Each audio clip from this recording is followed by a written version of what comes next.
Hello friends, praise the Lord అందరికీ. ఈరోజు మీతో ఒక విషయం చెప్పాలని ఆశపడుతూ ఉన్నాను. చాలామంది క్రైస్తవులు తన శత్రువులను ప్రేమించే విషయంలో ఓడిపోతూ ఉన్నారు.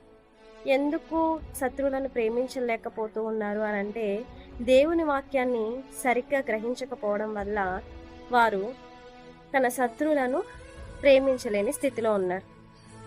లూకా సువార్త 6వ అధ్యాయము 27, 28, 36 వచనాల ప్రకారం చూసుకుంటే దేవుని వాక్యము మన శత్రువుల విషయమై కొన్ని విషయాలను తెలియజేస్తూ ఉంది.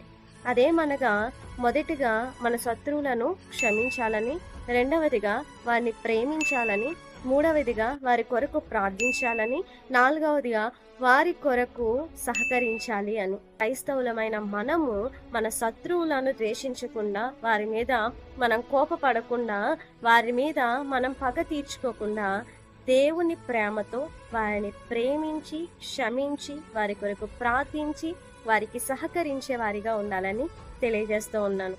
ఈ బైబిల్ వాక్యాన్ని క్రైస్తవ మిత్రులకు షేర్ చేయండి.